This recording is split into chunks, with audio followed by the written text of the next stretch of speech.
Mr. Ben Coaching. Today I thought I'd give you just a summary of base training and the importance of it. A lot of you obviously are doing base at the moment or pre-training. We're obviously still not sure when racing is going to start or any events we're going to do. So I just thought I'd give you some sort of tips on base training and let me explain how I've done it all wrong over the years. In simple terms, base training is about what I'm doing now, riding the bike, getting the legs used to turning pedals over and over again, and of course conditioning the cardiovascular system. There's a lot more science behind it, but in simple terms, the better endurance you've got, the more stamina you have, and it builds that lovely big foundation. So when you get close to the racing ceiling in the build period, you can start to create a pyramid and start to stack the harder, more race-specific sessions on top. Without a base foundation, you can't hold these high-intense training.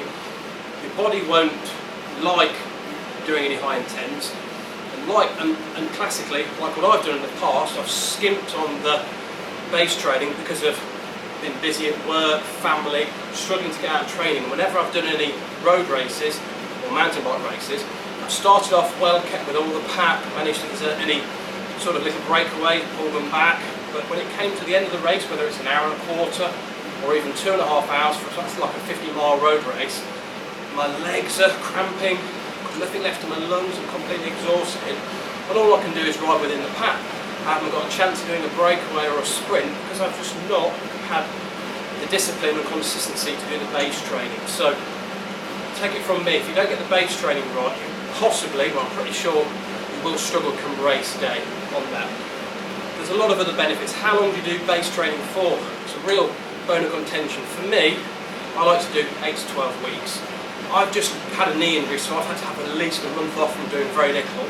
I'm going to go back into base training. It's quite late now, but I need to, because if I do too much too soon, I'll get back into an injury. So I'm going back to at least 6 to 8 weeks base training, and my season will have to start later. And the other thing to maintain is don't do too much high intense training too early on, because you'll end up peaking really early, and then you might find middle of the season or any key events you may have peaked early and you won't be in true form. But that doesn't mean to say you should just be doing endurance training in the winter. You should also be doing some higher intense training during the winter to keep the legs spinning, to wake the body up, and also do some pre-race training. Classically, tempo training is a good one.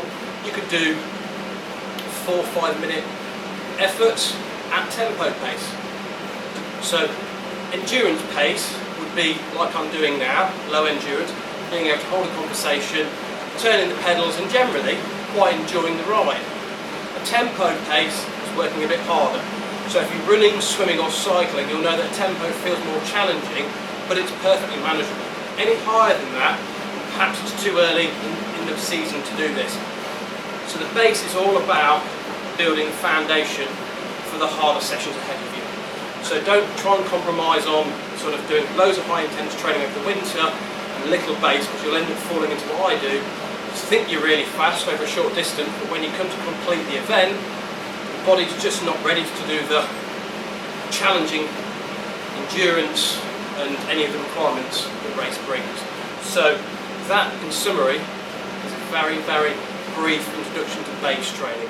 You can look on Google and get so much more on about it. I've spent years and years looking at these, and the athletes I coach now, I'm really, really hot on their focus on base training. Classically, lockdown, most of my clients have just done base training with some tempo work in. Because we were unsure that amateur races would have been cancelled, we've just left it well alone. And we did a couple of test runs, half marathon pace, 10k pace, 20-minute FTP on the bike, swimming tests when we get into the pool.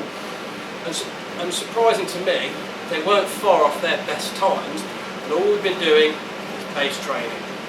So if you imagine, on top of that, building up the more specific race sessions, it shows you there's a lot more to come.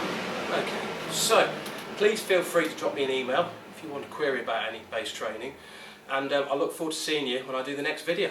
Take care guys, bye bye.